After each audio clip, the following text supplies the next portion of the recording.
Hello everyone, so welcome back to my YouTube channel. First of all, a very happy new year to all my viewers. So काफ़ी time बाद मैं videos लेके आ रहा हूँ, तो वो कुछ रीज़न था मेरा. अब मैं लेकिन तो कोशिश करूँगा कि कंटिन्यू वीडियोस लेके आऊँ. क्लास 12th के लिए CBSE बोर्ड है, ICSE बोर्ड है. तो ये जो मैं लेके आया हूँ वो CBSE का एक प्री बोर्ड एग्जामिनेशन है मेरा. मैंने बनाया था तो वो मैं आपके साथ ये शेयर कर रहा हूँ. जो पूरा इंस्ट्रक्शंस हैं जैसे बोर्ड की हैं सेम वैसे ही है. 5 सेक्शंस होंगे आपके पास. Then you will have 34 questions. First to 18 में 1 मार्क क्वेश्चन है, 9 टू 23 में 2 मार्क क्वेश्चन है, 24 टू 28 में 3 मार्क क्वेश्चन है, 29 से 31 4 मार्क क्वेश्चन है, 32 टू 34 5 मार्क क्वेश्चन. तो बोर्ड में भी यही पैटर्न है, बस बोर्ड में चेंजेस क्या है इसमें. बोर्ड में आपको एक थोड़ा ऑप्शन मिलेंगे, इसमें मैंने ऑप्शन नहीं दिया है. ठीक है, सो लेट्स सी. क्लास 12 का है ये, प्री बोर्ड का एग्जामिनेशन पेपर है, मैंने खुद बनाया था तो वो मैं आप लोगों के साथ शेयर कर रहा हूँ. ईजी हो जाएगा आपको प्रैक्टिस करने के लिए भी. First is section A, which is of 18 marks, 1 marks is question. पहले आपके सामने ये आसन है यहाँ पे. 4 ऑप्शन है आपके सामने: सूर्य भेदी प्राणायाम, नाड़ी शोध प्राणायाम, अनुलोम विलोम और कपालभाति. तो जो मैंने रेड से हाईलाइट येलो से जो हाईलाइट कर रखा है, it is the right answer. तो ये जो फिगर आपके सामने है उसका आंसर राइट आंसर होगा ऑप्शन बी, नाड़ी शोधन प्राणायाम. तो CBSE का जो 7 पेपर है उसमें भी आपको एक जो फिगर है, कोई भी फिगर दिया जाएगा आपको उसको आइडेंटिफाई करना है, वो आसन है, वो टेस्ट है, क्या है. तो सेम उसी बेस पे बनाना है. सेकंड क्वेश्चन यहाँ पे आ रहा है: the ability to combine the movement of different body parts is known as. ठीक है, बेसिकली ये जो क्वेश्चन है ये आपका है लास्ट चैप्टर, अगर आपको याद होगा ट्रेनिंग इन स्पोर्ट्स से, उस चैप्टर से है जो हमारा कोऑर्डिनेशन एबिलिटी है. तो जिसमें हम अपने मूवमेंट को कंबाइन, मतलब हम लोग एक साथ करते हैं, हम कोई एक्टिविटी कर रहे हैं उसमें जंप भी कर रहे हैं, उसमें आर्म का यूज भी हो रहा है, तो उसको हम लोग बोलते हैं कपलिंग एबिलिटी. नेक्स्ट क्वेश्चन है: which Newton's law will apply while taking off long jump. Long jump आपने देखा ही होगा. तो जब उसमें हम लोग टेक ऑफ करते हैं, आप रनिंग करके आते हो दूर से, 40 मीटर से रनिंग करके आ रहे हो आप, 30 मीटर से 20 मीटर से रनिंग करके आ रहे हो, लास्ट टाइम पे आपका जो बोर्ड होता है, बोर्ड से आप जंप लेते हो. ठीक है, तो उस टाइम पे न्यूटन का कौन सा लॉ वहां पे लग रहा है. The right answer will law of reaction. Law of reaction क्या होता है? इक्वल और अपोजिट रिएक्शन होता है. तो आप जितनी जोर से उसको अपने लेग को प्रेस करोगे उस बोर्ड को, उतनी ही ग्रेविटेशनल फोर्स वो आपको बोर्ड देगा. तो एक्शन भी हो रहा है यहाँ पे, रिएक्शन भी हो रहा है. Okay, then next question is: friction can be increase by using. Friction होता क्या है? सबसे पहले वो जो अपोजिट फोर्स है जो हमें रोक रहा है, तो उसको हमें बढ़ाना है. उसको हम कैसे बढ़ाएंगे? तो आंसर विल बी लाइम. आपने देखा होगा लाइम पाउडर, काफी जो रेसलर्स होते हैं वो अपने हाथों पे लाइम पाउडर यूज करते हैं फ्रिक्शन बनाने के लिए, जिससे क्या हो कि रॉड जब होल्ड करते हैं, लिफ्ट करते हैं, तो उसमें स्लिप ना हो. तो वो लाइम पाउडर हम लोग यूज कर रहे हैं. इससे पहले आपने जिम्नास्टिक में भी आपने देखा होगा, जिम्नास्टिक में भी वो फ्रिक्शन बनाने के लिए अपने हाथों में लाइम पाउडर का यूज करते हैं. लुब्रिकेंट, पॉलिश, क्या है, ये तो फ्रिक्शन आपका बहुत कम कर देगा. लुब्रिकेंट मतलब अगर आप ऑयल है या पॉलिश है उसको एक फ्लोर पर रख दो, उसके ऊपर पैर रखो अपना, एकदम आप स्लिप हो जाओगे, फ्रिक्शन है ही नहीं, बिल्कुल नहीं. The right answer will be option C, lime. Fifth question is: the amount of blood pump by the heart in 1 minute. बहुत इंपॉर्टेंट क्वेश्चन है, बहुत इंपॉर्टेंट, कि जितना हमारा हार्ट है 1 मिनट में कितना ब्लड को पंप करता है, उसको हम लोग क्या बोलते हैं? That is known as cardiac output. क्या बोलते हैं उसको हम लोग? Cardiac output. जो बी ऑप्शन है, 1 मिनट में हमारा जो हार्ट है या बेसिकली लेफ्ट वेंट्रिकल है, कितना ब्लड को पंप कर रहा है, कार्डिक आउटपुट. और स्ट्रोक वॉल्यूम क्या होता है? ये 1 पर बीट पे कितना ब्लड पंप कर रहा है हमारा लेफ्ट वेंट्रिकल और हार्ट, उसको हम लोग बोलते हैं स्ट्रोक वॉल्यूम. तो बेसिकली यहाँ पे हमें कार्डिक आउटपुट पूछा है 1 मिनट में. Okay, next is: instinct motivation is related to. आपने इंस्टिंक्ट मोटिवेशन, एक्सट्रीम मोटिवेशन पढ़ा होगा, जिसको इंटरनल एक्सटर्नल बोलते हैं हम लोग साइकोलॉजी में. तो इंस्टिंक्ट मोटिवेशन कौन सा रिलेटेड है? इंस्टिंक्ट मोटिवेशन जो हमें खुद से अंदर से आता है. ठीक है, तो option D is right answer, pleasure. Okay, next question is: the centre of gravity which is also known as COG, जिसको हम लोग बोलते हैं. वो जो सेंटर ऑफ ग्रेविटी है वो हमारे या ऑब्जेक्ट के या किसी बॉडी या ऑब्जेक्ट के कहाँ पे होता है, बिल्कुल जो एवरेज लोकेशन कहाँ पे होगा. ठीक है, तो जहाँ पे हमारा वेट का सेंटर पार्ट होगा. जैसे अगर हम ह्यूमंस की बात करते हैं, तो अगर हम स्टैंडिंग पोजीशन में, तो नेवल के पास हमारा क्या वेट होगा, जो सेंटर पार्ट है, तो वहीं पे वेट का जो सेंटर पार्ट होता है उसी को हम लोग सेंटर ऑफ ग्रेविटी बोलते हैं. वो पॉइंट ऑफ ग्रेविटी होगा हमारा. Okay, next question is: fartlek training is use to develop. Fartlek training method, ये ट्रेनिंग इन स्पोर्ट्स से है, बहुत इंपॉर्टेंट चैप्टर है यहाँ पे ये. ठीक है, तो फार्टलिक ट्रेनिंग मेथड होता है, ये जो मेथड आता है एंड्योरेंस के अंदर आता है, जिसको हम लोग फार्टलिक ट्रेनिंग मेथड को हम लोग स्पीड प्ले भी बोलते हैं. ठीक है, स्वीडिश जो वर्ड है उससे लिया है ये, तो उसको एंड्योरेंस इंप्रूव होती है. स्ट्रेंथ के लिए कुछ और हुआ, आइसोमेट्रिक, आइसोटोनिक होते हैं. स्पीड के लिए एक्सेलरेशन, पेस रन होता है. फ्लेक्सिबिलिटी के लिए और कोई मेथड होता है, बैलिस्टिक मेथड है, स्टैटिक स्ट्रेचिंग मेथड है. तो right answer will B endurance. तो मैं कोशिश करूंगा कि जो चारों ऑप्शन है उसमें से किस किस के लिए यूज है वो भी आपको डिफाइन करूँ. Okay, then next question is, ये अजर्सन रीजन वाला क्वेश्चन है। अजर्सन क्या है? Protein has 4 KCl per gram but it does not act as a primary source of energy. देखो, जो प्रोटीन से हमें कितना कैलोरीज मिल रहा है 4 KCl पर ग्राम से, लेकिन ये प्राइमरी सोर्स ऑफ एनर्जी काम नहीं करता है। ठीक है, ये भी सही बात है, हमें इतना मिलता भी है और primary source of energy carbohydrate करता है, तो ये A is absolutely right. Okay, next is reason, it helps in repairing damages cells tissues due to heavy physical activity. अगर आप प्रोटीन का इंटेक करते हो, ये प्राइमरी सोर्स नहीं है, ये जो कि बिल्कुल सही है। और ये करता क्या है, जो हमारे सेल्स हैं, टिश्यूज हैं, उनको रिपेयर करता है, ये भी बिल्कुल सही है। सो द ऑप्शन ए जो आपके सामने है, it is right, both A and R true and R is the correct explanation of A. ये जो अजर्सन रीजन क्वेश्चन है बहुत इंपॉर्टेंट है, आप लोग ये मत सोच के पढ़ना कि हमें खाली आंसर पढ़ना है, जो आंसर है उसको समझ के कि एक्चुअली में बोल क्या रहा है। ठीक है, अदरवाइज पढ़ने का कोई फायदा नहीं है। Okay, next is 10th question, the irregular tear like wound caused by some blunt trauma. ठीक है, आप स्पोर्ट्स इंजरी से क्वेश्चन है, अगर एक इरेगुलर कट लग रहा है, ठीक है, वुंड मतलब होता है घाव, तो घाव जिसको हम लोग बोलते हैं, तो इरेगुलर कट है, ठीक है, वो किससे होता है? लेसिरेशन से। वो क्या होता है? लेसिरेशन, इसको हम लोग बोलते हैं। कंट्यूजन क्या होता है कि जब आपके इंजरी होती है और मसल्स के अंदर रेड या ब्लू ब्लू सा स्टार्ट होने लगता है, उसको कंट्यूजन होता है। एब्रेशन होता है, जैसे आपके बचपन में आपने देखा होगा, खेलते हो आप गिर जाते हो, एल्बो में या नी में हमारा जो घिस जाता है, ठीक है, रगड़ बेसिकली जिसको हम लोग बोलते हैं, इसको एब्रेशन बोलते हैं हम। इन सीजन होता है शार्प ऑब्जेक्ट से लगना, तो right answer is in front of you, laceration. Okay, next is 11th question, the friction force act is an which direction to the direction of motion in object. अभी मैंने ऊपर discuss किया, friction का जो opposite force होता है, एक तरफ से आप लगा रहे हो फोर्स, एक वो दूसरी तरफ से आपकी तरफ लगाता है, तो अपोजिट में इसमें डायरेक्शन में यूज हो रहा है friction. Okay, next question is, इसमें से the following food component do not produce heat and energy, इनमें से कौन सा हीट प्रोड्यूस नहीं करता है? Okay, so right answer will be option D, vitamin and minerals, vitamins and minerals. So right answer will be option D. Okay, next question is, ये match the following question है 13th, gravitational force किसके लिए काम करता है? A ball thrown up comes back to earth, तो first का third हो जाएगा। फर्स्ट का थर्ड कहाँ पे है? बी और सी में है। एक ग्रेविटेशनल फोर्स क्या होता है? कोई भी ऑब्जेक्ट आप रिलीज करोगे उसको नीचे की तरफ आ रहे हैं because of the gravity. Acceleration यहाँ पे क्या होता है? Acceleration, more force is applied to throw a heavier hammer. ठीक है, जितना आप फोर्स लगा रहे हो किसी हैमर को थ्रो करने के लिए, तो नेक्स्ट आएगा 2। देन रिएक्शन क्या होता है आपका? रिएक्शन है आपका स्विमिंग में। रिएक्शन स्विमिंग में कैसे होगा? आप आर्म से जितनी फोर्स लगा रहे हो वाटर को बैक साइड पुश कर रहे हो, तो उतना ही वाटर आपको फ्रंट साइड में पुश कर रहा है, तो एक्शन रिएक्शन इसमें यूज हो रहा है। ठीक है, so the right answer will be C option 3, 2, 4, 1। Okay, next is while organizing the sport within an annual day, Arjun Ravi appointed the captain, vice captain to form various committees. Okay, so to prepare score sheet of the record, अगर score sheet बनानी है हमने, तो उसके लिए ये कौन सी responsibility है? तो as you know we have 3 types of responsibilities, pre tournament, post tournament and during tournament। तो आपको स्कोर शीट बनाना है। आप खुद ये चीज सोचो, मैच चल रहा है और आप स्कोर शीट नहीं बना रहे हो, और 10 दिन बाद का आप याद रखोगे कि मैच में किस किसने रन मारे थे, किसने गोल मारे था? नहीं रख पाएंगे। तो ये तो बाद वाला हो नहीं सकता है। मैच स्टार्ट नहीं हो रहा, आप पहले ही भर दे रहे हो, ये भी हो नहीं सकता है। तो answer will be B, during tournament responsibilities. Okay, next is 16 question. Again, this is assertion reason question. Strength is the force that a muscle or group of muscle can exert against a resistance. बिल्कुल सही बात है। Strength क्या होता है? जितनी आपकी muscle force लगा रहे हैं, जितनी आपकी ग्रुप ऑफ मसल्स फोर्स को एक्सर्ट कर रही हैं। It is absolutely right. Then reason, there are 2 types of strength, dynamic and static. ये भी बिल्कुल सही बात है। स्टैटिक भी और डायनेमिक भी सही है, लेकिन 2 टाइप के हैं। लेकिन ये जो ए है, जो आर है, वो उसको सेटिस्फाई नहीं कर रहा है। It's mean both are correct, A and R true, but the R is not the correct explanation of assertion A.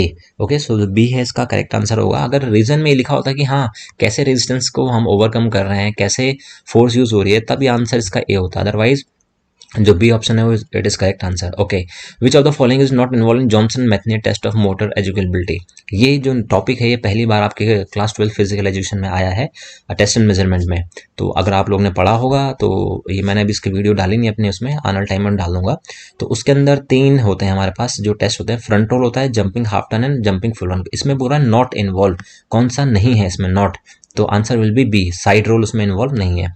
Okay, another one is the amount of air exhaled after maximum inhalation is called। मतलब जितना आप exhale कर सकते हो उसके बाद कितना air आप एक्सेल कर रहे हो, that is known as vital capacity. बहुत इंपॉर्टेंट टर्म्स है, टाइडल वॉल्यूम क्या होता है, मिनट वेंटिलेशन क्या होता है, रेस्पिरेटरी रेट क्या होता है, वाइटल कैपेसिटी क्या होता है, ठीक है। So the right answer will B vital capacity.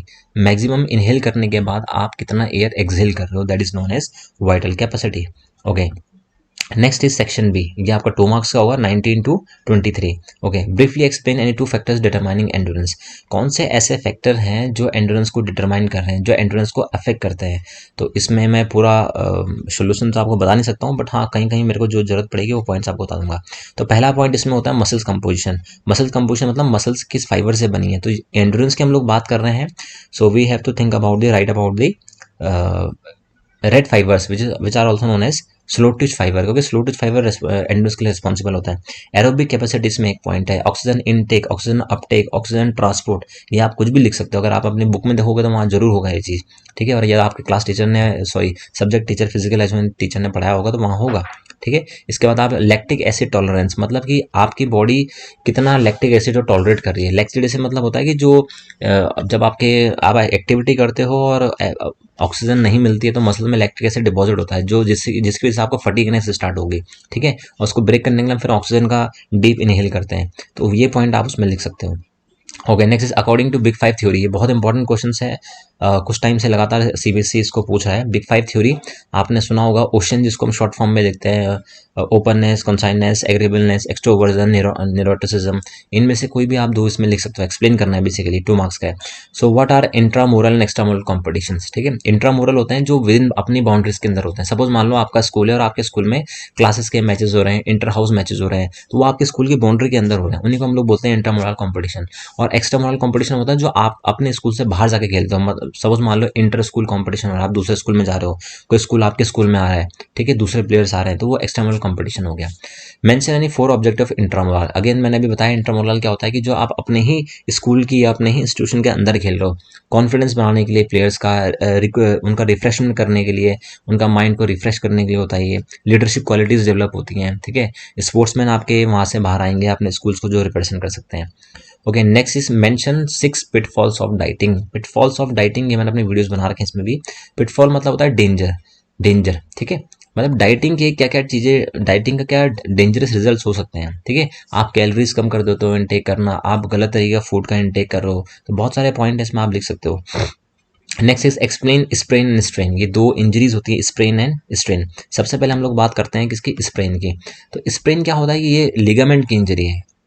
आप एक मन में आएगा कि व्हाट इज लिगामेंट। तो लिगामेंट वो होता है जो 2 बोन्स को आपस में कनेक्ट करता है। 2 बोन जहां आपस में कनेक्ट हो रही है उसको हम लोग जॉइंट बोलते हैं।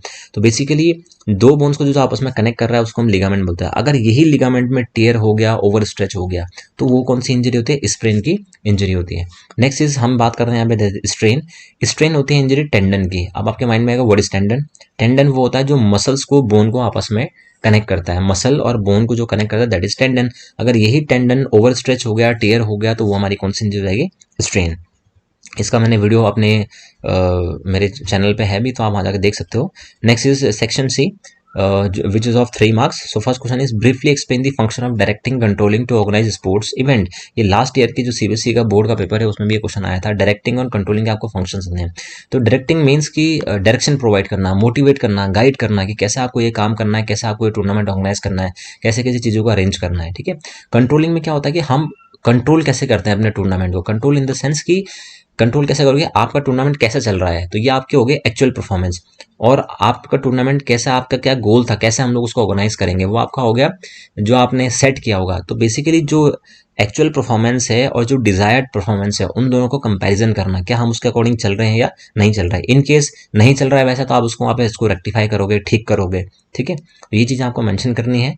ये भी मैंने आई थिंक अपनी वीडियोस में बना रखा है। तो अगर कोई भी किसी को डाउट होता है तो आप में कमेंट में लिख सकते हो कि सर ये क्वेश्चन या इसका वीडियो समझ नहीं आया, तो मैं आपको बता दूंगा। Then explain methods of improving strength. ये एक इंपॉर्टेंट क्वेश्चन है। स्ट्रेंथ को इम्प्रूव करने के लिए कौन कौन से मेथड्स होते हैं। तो हमारे पास 3 मेथड होते हैं। First one is isometric, second one is isotonic और आइसोकाइनेटिक। 3 मेथड होता है, आइसोमेट्रिक, आइसोटोनिक एंड आइसोकाइनेटिक। इनको आपने एक्सप्लेन भी करना है। आइसोमेट्रिक में क्या होता है, जिसमें मूवमेंट विजिबल नहीं होता है। सपोज मान लो कि आप एक हॉरिजॉन्टल बार में लटक जाओ, तो उसमें मूवमेंट दिखेगा, नहीं दिखेगा। आप पुशअप पोजीशन में हो, प्लैंक में हो, ठीक है, उसमें मूवमेंट दिख रहा है नहीं दिख रहा है। आइसोटोनिक में होता है मूवमेंट दिखता है। आप हॉरिजॉन्टल बार में पुलअप्स स्टार्ट करना, पुशअप्स आप स्टार्ट करना शुरू कर दो, ठीक है, स्क्वाट्स आप कंटिन्यूसली स्टार्ट कर दो, तो उसमें दिख रहा है। आइसोकाइनेटिक होते हैं जो स्पेशल मशीन से हम लोग करते हैं, मैक्सिमम उसमें स्ट्रेच होते हैं muscles. Okay, next question 26, explain lever and its types of example. ये एक नया टॉपिक है दोबारा आपके क्लास 12 फिजिकल एजुकेशन में, काफ़ी टाइम बाद आया और बहुत टिपिकल या ट्रिकी टॉपिक भी है। लीवर बेसिकली एक मैकेनिकल टूल होता है जिसमें हमारा फलक्रम, लोड, रेजिस्टेंस सब होते हैं। ये 3 टाइप के होते हैं, first class lever, second class lever and third class lever. ये भी मैंने इसकी वीडियो नहीं बनाई है तो उसको मैं बनाऊंगा अभी थोड़ा टाइम पे, ठीक है। आपने क्लास 9th और 10th में पढ़ा होगा, आपने सीसॉ इसका एग्जाम्पल है, सीजर इसका एग्जाम्पल है, ठीक है, तो मैं डिस्कस कर लूँगा आगे। Then elucidate any 6 effects of exercise on muscular system. आप एक्सरसाइज कर रहे हो, मस्कुलर सिस्टम पे क्या इंपैक्ट पड़ रहा है उसका, वो आपको यहाँ पे लिखने हैं। मसल्स की स्ट्रेंथ चेंज हो जाएगी, मसल की स्ट्रेंथ ज़्यादा बढ़ेगी, मसल का साइज चेंज होगा, ठीक है, सर्कुलेशन उसमें और ज़्यादा बढ़ जाती है। ये चीज़ें आपको मेंशन करनी है, ये भी मैंने अपने वीडियोस में डिस्कस किया है। So next question is define aggression. Define aggression psychology का पार्ट है, क्लास चैप्टर 9th जो होगा उसमें है एग्रेशन। एग्रेशन क्या है, बेसिकली एक बिहेवियर है आपका जिसमें आप किसी अपोनेंट प्लेयर को या किसी और पर्सन को हार्म करते हो। अब that harm can be physical और साइकोलॉजिकल। फिजिकली आप उसको हार्म कर रहे हो, आपने कुछ उसको ऑब्जेक्ट से मार दिया, कुछ कर दिया, या साइकोलॉजिकली मेंटली आप बहुत उसको हार्म कर रहे हो, that is aggression. So discuss any 2 types of aggression. 2 type के आपको एग्रेशन डिफाइन एक्सप्लेन करने हैं। So we have 3 types of aggression, hostile aggression, instrumental aggression and assertive behaviour. 3 type के होते हैं। हॉस्टाइल में क्या होता है कि आपको आपका इंटेंट होता है कि मुझे मारना ही मारना है अपोजिट प्लेयर को। जैसे आपने क्रिकेट में देखोगे बाउंसर मारते हैं, वो कहता है इसके हेलमेट में मैंने बॉल मारनी है, इसकी बॉडी में मारनी है, तो इंटेंट वहां पे ऐसा है, तो उसको हम लोग बोलते हैं हॉस्टाइल एग्रेशन। इंस्ट्रूमेंटल में क्या है कि आपका इंटेंट नहीं होता है, ठीक है, लेकिन आप एग्रेशन दिखाते हो, आपका इंटेंट ऐसा कुछ नहीं है। जैसे रग्बी में देखा होगा आपने, कितना आपने रग्बी में 15 प्लेयर्स होते हैं एक टीम में, कितना वो बॉल को पकड़ने के लिए बिल्कुल लड़ते हैं, तो लेकिन उनका मेन एम क्या है, बॉल को रिसीव करना। लेकिन बॉल को पकड़ते जो भी अगर हर्ट हो जा रहा है तो वो किस में आएगा, हमारा इंस्ट्रूमेंटल में। ओके, देन सेक्शन डी में आते हैं हम लोग। ये भी कुछ ऑब्जेक्टिव टाइप क्वेश्चन है। यहाँ पे 3 इमेजेस हैं यहाँ पे Ricky and Jones senior citizen की, तो उससे रिलेटेड आपको आंसर्स देखना है। सो नेम द टेस्ट, ये जो फर्स्ट ऑफ ए है, name the test use to upper body flexibility. Upper body की जो फ्लेक्सिबिलिटी आ रहा है वो राइट कॉर्नर में आप देख सकते हो, ये है। तो अपर बॉडी की फ्लेक्सिबिलिटी सीनियर सिटीजन कैसे मेजर करते हैं, बैक स्क्रैच टेस्ट है, ठीक है, बैक स्क्रैच टेस्ट इसको बोलते हैं हम लोग, उससे मेजर करते हैं। ओके, नेक्स्ट है इन आर्म कर्ल टेस्ट, जो सेंटर में जो इमेज बनी है, आर्म कर्ल टेस्ट है weight of the dumbbell. Dumbbell की वुमेन के वेट के लिए होती है 5 pounds, the right answer will be 5 pounds. Okay, next is purpose of chair stand test is to measure. जो फर्स्ट यहाँ पे इमेज है आपके लेफ्ट साइड में, ठीक है, 2 है यहाँ पे, एक चेयर में बैठे हैं, एक खड़े होकर हैं। ये किस लिए होता है, to measure the lower body strength. Lower body में कितनी स्ट्रेंथ है, तभी आप चेयर स्टैंड टेस्ट में बैठ सकते हो। ओके, अब आता है Ricky and Jones senior citizen. ये जितने भी टेस्ट है सब किसके अंदर आते हैं, under the Rikli and Jones senior citizen test. So it was develop in 2001। ये क्वेश्चन यही पूछा है कि कब ये डेवलप हो रखा है। ओके, नेक्स्ट क्वेश्चन आता है आपका स्पोर्ट्स एंड न्यूट्रिशन से, जो कि आपका चैप्टर 5th है और पुरानी बुक में आपको चैप्टर 2 भी मिलेगा, ठीक है। First question is dash disease is cause due to lack of vitamin C. Vitamin C की कमी से कौन सी बीमारी होती है, स्कर्वी जिसको हम लोग बोलते हैं, ठीक है, बहुत इंपॉर्टेंट है ये scurvy. Then dash is important for healthy bones. Bones के लिए तो आपको पता है विटामिन डी बहुत इंपॉर्टेंट है। टीथ के लिए कौन सा इंपॉर्टेंट, ए, तो आप विटामिन ए लिखोगे that is also right, vitamin D लिखते हो that is also right. Okay, next is dash is needed for blood clotting. ये एक इंपॉर्टेंट क्वेश्चन है, ब्लड क्लॉटिंग, ब्लड क्लॉट होता है ना, उसके लिए कौन सा विटामिन इंपॉर्टेंट है, अगर ब्लड क्लॉट नहीं होगा तो बेहतर रहेगा, ठीक है। सो विटामिन के is very important for blood clotting. Okay, again next important disease is night blindness. आपने बहुत सुना होगा जिसको हम लोग नाइट ब्लाइंडनेस बोलते हैं। तो किसकी कमी से होता है, डेफिशिएंसी मतलब होता है कमी, ठीक है, लैक ऑफ विटामिन ए, तो right answer will B vitamin A. Okay, next is again important question है आपका, ये जो बायोमैकेनिक्स है यहाँ पे। सो यहाँ पे एक इमेज दे रखी है आपको, यहाँ पे 3 इमेजेस हैं। फर्स्ट वन इज एक स्टैंडिंग पोजीशन में थोड़ा बेंट है, तो बहुत इंपॉर्टेंट है, इसको पढ़ने के लिए आपको बायोमैकेनिक्स पढ़ना पड़ेगा। अगर आपने पढ़ रखा है तो वेल एंड गुड, नहीं पढ़ा है तो आप शायद मेरी वीडियोस में होगा ये बायोमैकेनिक्स का, आप इससे पढ़ सकते हो, नहीं भी है तो लिख देना, मैं कोशिश करूंगा इसको वीडियोस बनाने की। सो फर्स्ट क्वेश्चन यहाँ पे आता है the standing position of student A. A यहाँ पे दिख रहा होगा आपको, लेफ्ट कॉर्नर में सबसे जो पहले है वो स्टूडेंट ए है। अब देखो ये पूरी स्टैंडिंग पोजीशन में है और इसका जो आप बेस ऑफ सपोर्ट देखोगे वो कहाँ है, बिल्कुल सेंटर में, ठीक है। यही क्वेश्चन अभी ऑब्जेक्टिव में भी आया था। तो जितना सेंटर ऑफ ग्रेविटी आपकी ऊपर रहेगी, हाइट पे रहेगी, उतनी ही आपकी बॉडी क्या रहेगी, स्टेबल कम होगी, ठीक है। सो तो इसका राइट आंसर इसका है हाई सेंटर ऑफ ग्रेविटी, देखो इसमें इसकी ग्रेविटी क्या है, हाई पे है, जो आपको सेंटर में दिखा हुआ सीजी जहाँ पे लिखा है वो क्या हाइट पे है, ठीक है। तो हाइट पे जब रहती है तो स्टेबिलिटी कैसी होती है, बैलेंस कैसा होता है, लो होता है, ठीक है। आपने लॉन्ग, जो जिनकी लॉन्ग हाइट रहती है वो जब रनिंग करते हैं तो उनकी बॉडी थोड़ा अनस्टेबल हो जाती है। तो वो इसी चक्कर से, क्योंकि उनके जो सेंटर ऑफ ग्रेविटी है बहुत हाई है। सेंटर ऑफ ग्रेविटी जितना क्लोज रहेगी अपने ग्राउंड के, अपने अर्थ के, उतनी ही आपकी बॉडी में क्या होगा, बैलेंस होगा। Okay, second question is the standing position of student B. जो स्टूडेंट बी है यहाँ पे, उसकी जो आप पोजीशन देख सकते हो कैसे है वो। सो इसमें क्या है, इसके जो सेंटर देखो बेंड हो रखा है थोड़ा सा, तो इसकी ग्रेविटी डाउन आ जाएगी, तो क्या हो जाएगा, ये लो सेंटर ऑफ ग्रेविटी, ठीक है। अब इसके दोनों पैर देखो आप, पैरों में दोनों गैप है, तो बेस क्या है इसका ज़्यादा है, तो जितना ज़्यादा बेस होता है उतनी ज़्यादा स्टेबिलिटी आती है, ठीक है। तो क्या इसका आंसर क्या होगा, low centre of gravity, more base more stability, ठीक है। बेस जितना ज़्यादा होगा उतना ही स्टेबिलिटी होगी।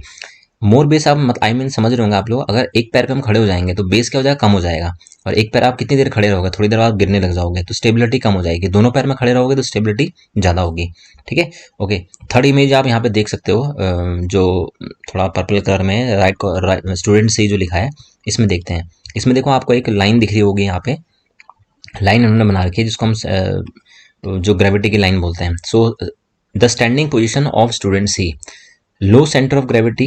देखो एक तो ये इसकी नी आप देखो यहाँ पे, पता नहीं आप लोगों को दिख रहा होगा यहाँ पे, ये मैं इसको एक बार चलो मार्क भी कर देता हूँ। अगर इसके आप नी देखना चाहते हो यहाँ पे इस जगह पे, ठीक है, तो ये थोड़ा बेंड हो रखे हैं यहाँ पे, क्या हो रखे हैं, ये बेंड हो रखे हैं। तो जब बेंड हो रखे हैं नी तो सेंटर ऑफ ग्रेविटी डाउन आ जाएगी, तो जब ग्रेविटी डाउन आएगी तो उसको हम लोग लो सेंटर ऑफ ग्रेविटी बोलते हैं। और दूसरा क्या है कि लाइन ऑफ ग्रेविटी, एक चीज़ अब अगर इसको आप और देखोगे तो ये जो एक आपको यहाँ पे लाइन दिख रही होगी, ये पूरी लाइन दिख रही है येलो कलर की, यहाँ पे ये आपको लाइन दिख रही है, तो ये इसको हम लोग बोलते हैं लाइन ऑफ ग्रेविटी। क्या बोलते हैं इसको, लाइन ऑफ ग्रेविटी। वो भी आपको इसमें दिख रही है, वो कहाँ पे, बिल्कुल बीच में है, सेंटर में है। तो जब लाइन ऑफ ग्रेविटी बिल्कुल बीच में होगी तो उतना बैलेंस बना रहेगा। सो इसका आंसर होगा low centre of gravity and line of gravity in the centre of the base, ठीक है। ओके, डी इसमें एग्जाम्पल है कार्टव्हील। कार्टव्हील आपने देखा भी होगा शायद, आपने अपने चाइल्डहुड में इसको किया भी हो, दोनों हाथ को ऊपर करके फिर हम लोग दोनों हाथ टच करते हैं फ्लोर पर, पैर ऊपर जाते हैं, तो फिर ये हम कंटिन्यूस करते रहते हैं, ठीक है। जैसे कि व्हील घूमता है, देखो इसमें कार्ट व्हील लिखा है, जिससे चक्का घूमता है वैसे ही। तो ये एक इक्विलिब्रियम का कौन सा एग्जाम्पल है, देखो आप जब इसमें आप कंटिन्यूसली घूमते रहोगे तो क्या स्टैटिक मतलब होता है एक ही पोजीशन में, डायनेमिक मतलब होता है पोजीशन चेंज करते हैं, ठीक है। तो answer will be dynamic. Okay, last is section C which is of 5 marks. So 32 question जो है, राइट 4 आसन्स for helpful for person suffering from asthma. Asthma आपको पता होगा क्या होता है, अस्थमा में हमारे जो एयर जो है वो जो एयर के जो पाथवे वो ब्लॉक हो जाते हैं, ठीक है। तो कौन से आसन होते हैं, तड़ासन आप इसमें लिख सकते हो, धनुरासन आप इसमें लिख सकते हो, कपाल भाती, अनुलोम विलोम, उष्ट्रासन आप इसमें लिख सकते हो। बहुत सारे आसन हैं यहाँ पे, ठीक है।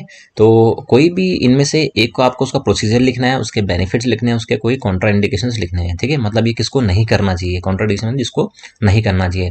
सपोज मान लो जैसे कुछ आसन ऐसे हैं जो प्रेग्नेंट वुमेन होती हैं उनको नहीं करना चाहिए, किसी के बैक में इंजरी होती है या सर्जरी हो रही है उनको नहीं करना है।